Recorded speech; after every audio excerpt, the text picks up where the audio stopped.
Welcome back. I hope you enjoyed the first part of the show where I showed you some variations of the rail fence.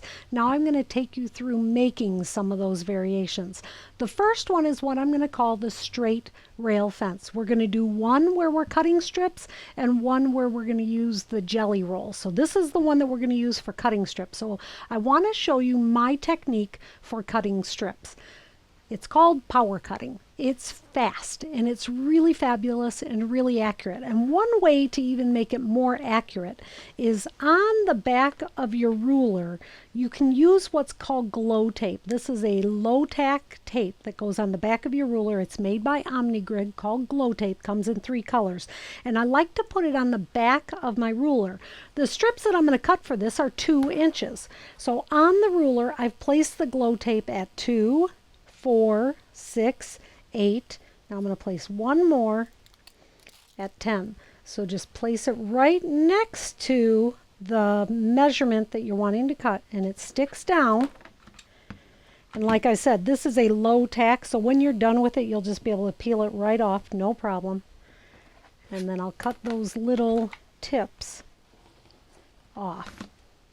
And for this, I'm going to use a 12.5-inch ruler. And I'm not going to cut a large piece of fabric. This is more of a scrappy type of an idea. So I'm going to use a fat quarter pack I have. So this is a fat quarter pack for a kid's quilt.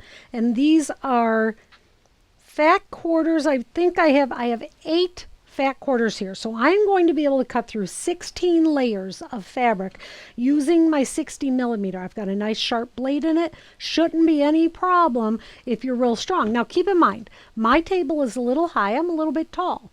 But if you have trouble getting through all of the layers, consider lowering your table. So maybe going to the dining room table. Sometimes you can't do that the whole time because it'll start to hurt your back. But if you're not quite strong enough to get the pressure down, give it a try. Move to your dining room table. That way your body weight can actually help you with the cut. So I've got my fabrics all here. I've folded them in half. Now I'm going to line up to make my straight cut. So the first thing I do is line up on the fold the horizontal line of the fabric. So that's all in line, and I'm going to make a straight cut off the edge. So again, this is 16 layers of fabric, my 60 millimeter, and just like that. Now I'm going to take the strips and turn it around. So for cutting, you make a straight edge first, then you flip it around. So now my straight edge is on my left-hand side. I am right-handed. I'm going to cut 5 2-inch strips using the power cutting method. I'm going to start by the straight edge over here on the 10-inch. Make a cut. Slide it over to the 8-inch. Now what you'll notice is every single cut I made, I am using the perfect straight edge that I did with the very first squaring up. That's what makes power cutting so fabulous and so accurate, because you're always using the original cut for your measurement. Got one more to go, and I'll have all my strips for this quilt. So just like that, everything is cut. Each one is 8 layers, 8 fabrics, folded in half, so I have 16 pieces. So that is the marvel of the power cutting technique. When we come back, we're going to sew the strips together, and I'm going to talk to you about the perfect scant 1/4 inch. So now I have my strips cut, and this again is my plan. So this kit came with a couple of different colorways of this little Paddington Bear fabric. So there's the gray colorway and then the pink and yellow. So that's what I've got here. I've got my 4 strips of gray and my 4 strips of pink and yellow, and we're going to go work on our perfect scant 1/4 inch seam allowance. So over here at my sewing machine, I'm using the seam guide. This is the Guidelines for Quilting little seam guide. You put that right on the edge of your presser foot. So my presser foot is right here, and I've moved my needle over to the right. Excuse me. With this sewing machine, I can move it to the right and to the left. And I've done this enough that I am pretty sure that right here at 3.3 is my perfect scant 1/4 inch using my guidelines for quilting seam. Lift your presser foot. Now we're going to take our strips and put them right sides together. So I've got the right sides together, the little pink and the little white. And run this through the machine. Maybe it's going a little bit fast, so I'm going to slow it down here a second. There it is. There. So as I'm running it through, I'm keeping it right next to that seam guide. That is going to help me an awful lot to keep this the perfect 1/4 inch seam allowance that I want.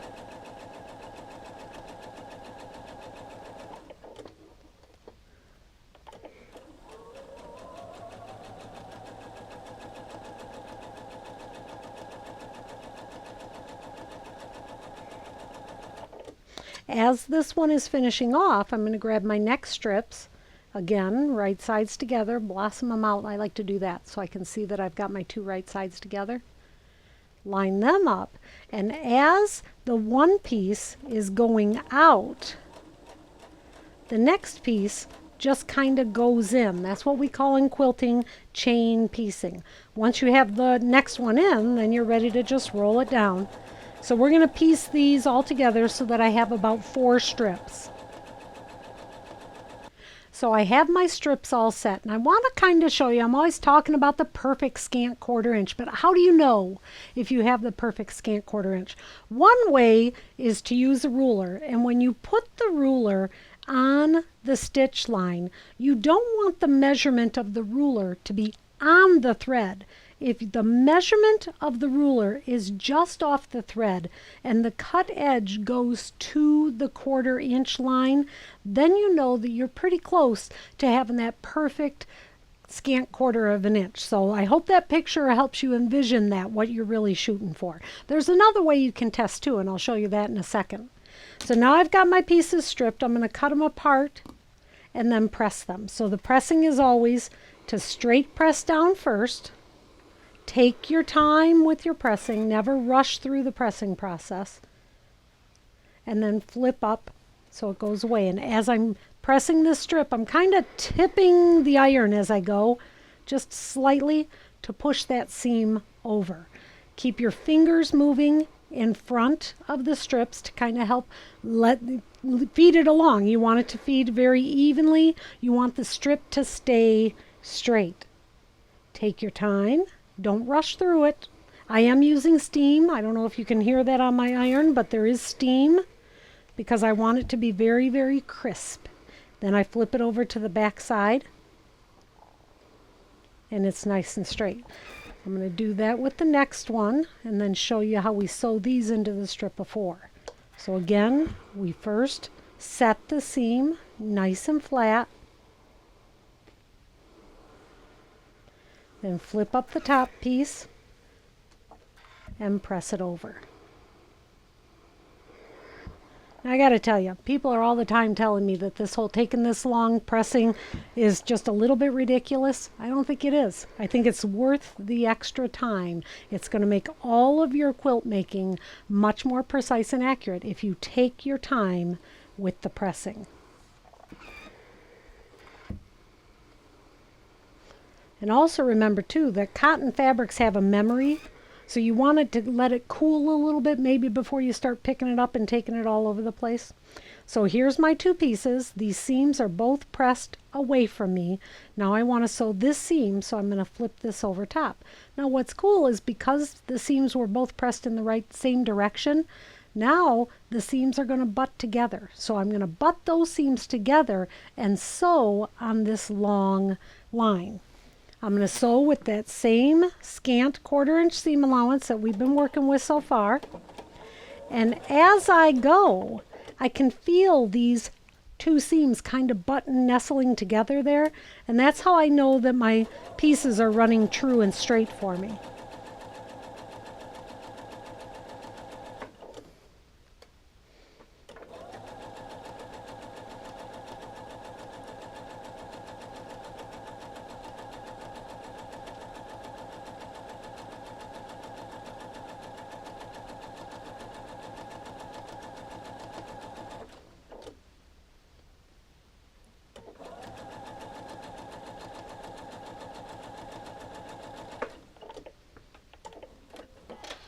Now we're going to press this one. So the same idea is I want the seams all going in the same direction on the back of the strips. So if you look at this center strip needs to go toward me. So if you start with the piece that you want the fabric for the seam to go toward. So I want that seam to go toward this strip of fabric. I'm going to start with that strip on top. Set the seam.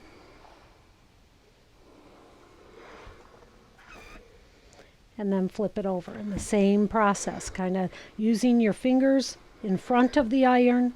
The iron is sliding over and pressing that seam nice and straight. Now I told you there was another way to know if your scant 1/4 inch was still proper. So this is the idea. I've sewed these strips together. These are not high contrast, so it's not really easy to see, but these strips were cut 2 inches. If I take a 1/4 inch off of both sides, that means that those strips should now measure 1.5 inches. So if I place my ruler down, the ruler is butt up to that seam and it comes over here to a 1.5 inch. Yes, I did it. I did my scant 1/4 inch. So I'm going to sew some few more strips together and then we'll come back to actually make the block. So I have my segments sewed. So I've got my gray set and then my white and pink set. And this is the process of cutting the rail fence segments. A lot of times you'll have a plan. I've got a plan. I've cut 3-inch strips. That means my strip segments or my strip sets are going to measure, 9 or 12 inches or whatever the case may be. And then you're supposed to cut your segments that exact size.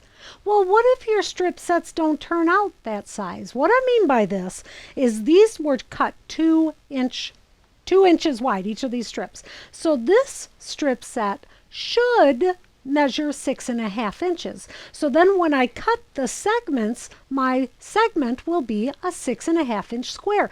That would be perfect. But what if it doesn't?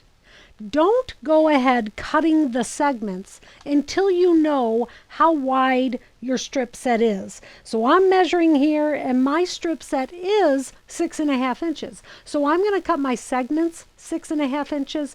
Just remember that before you start cutting the segments, measure your strip set. Whatever size your strip sets are, that's the size you want to cut your segments.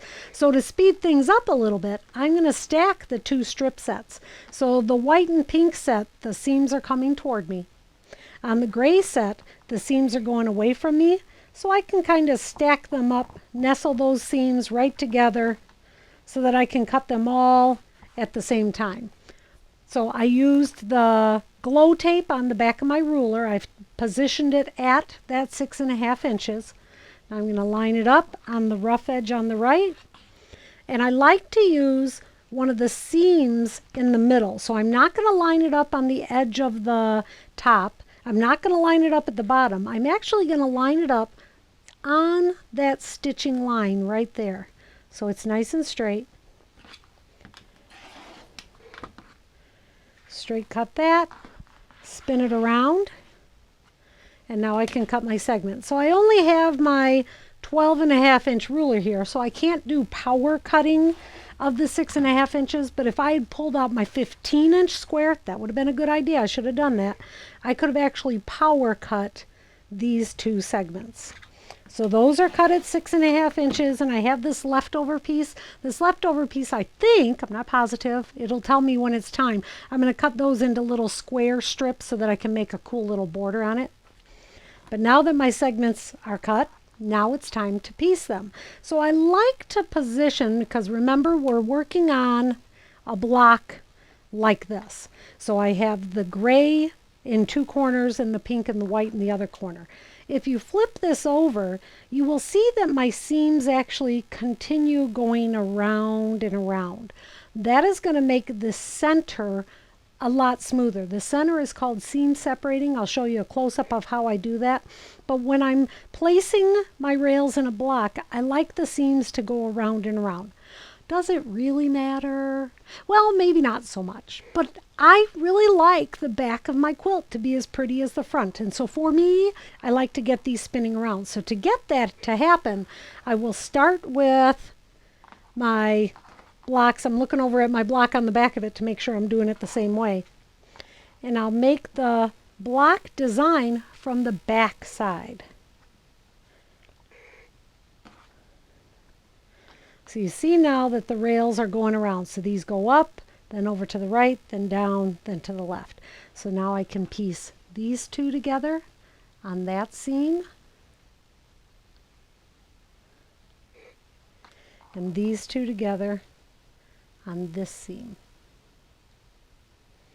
I'll sew these and be right back. So I've got those two segments all pieced. Now I'm going to press it.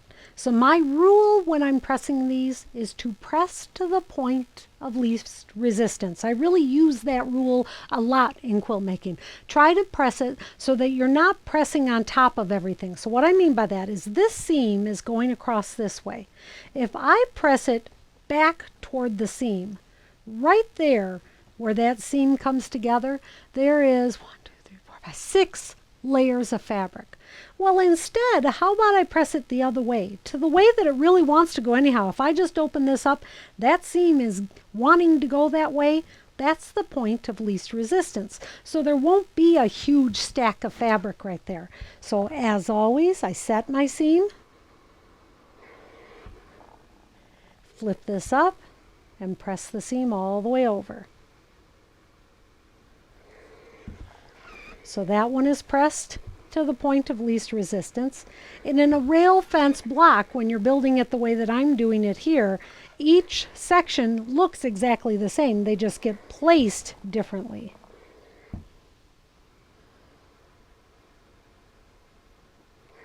So you can see this, they are exactly the same. But now, when we flip it over to actually see it, you see that we've got the pink, pink, gray, gray. The seam is going to the left here, and up at the top, it's going to the right. So now I can piece this seam together. Bring this together, and just butt that seam right next to each other. One's going to the left, one's going to the right. They butt right there together, and then put my pin to hold it in place. And I'm going to go and sew this seam and come right back to show you seam separating. So I have all of my segments pieced together. Looks adorable. And I want to show you this technique I call seam separating. Now when we did this the first time in the Learn to quilt, we didn't do it on the rail fence because the rail fence wasn't 4 blocks coming together. But we did do this technique on some of the sampler blocks. So that's where you'll see another time that I teach this. So I've got the segments sewn. I'm going to press them flat. Then the idea is to take out a couple of stitches. So if you look at it from this side, you can see this line of stitching. I need to take out the stitches that come all the way from this line, just these last 2 stitches. Just pluck those 2 out. And the same thing on the other side. Just pluck those 2 stitches out. So now there's no stitch. So this line of stitching stops right there. Now when you open it up, you're able to press the seams so that that center flips open. It makes a little teeny tiny 4 patch right there in the middle, and then you can continue the pressing to the point of least resistance. This is not going to have to press all to one side, stacking these and these ones not being stacked up, so they're switched up, so separating that seam so that on the top I get a really nice flat block.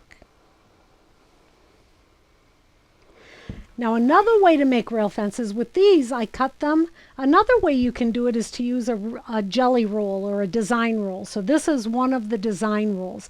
This idea makes it really easy. You don't have to cut anything. You just use the cut. You use it. It doesn't matter that there's these rough edges. Just create your scant 1/4 inch seam allowance like normal. And then you'll end up with a long strip set. So in the case of this block, these are going to be 42-inch long strips. The process is all the same. All the pressing, taking care to press really carefully. The only thing that's different with this is that you're going to take that long strip, let's move that out of the way, and instead of stacking it so that the seams can separate, or the seams can butt together going in the different directions, which that would be my preference if possible, but I really can't do it with such a long strip. So the only difference here is you fold it in half and then do the same idea. Measure your strip set, whatever this measures, that's the measurement that you cut your segments. What you do with those segments when you done is truly up to you. So this little Paddington Bear sample, he'll be a cute little baby quilt someday. This black and white one, when we come back next time, I'm going to show you what I did with these. I made that into a mitered rail fence. We'll see you next time.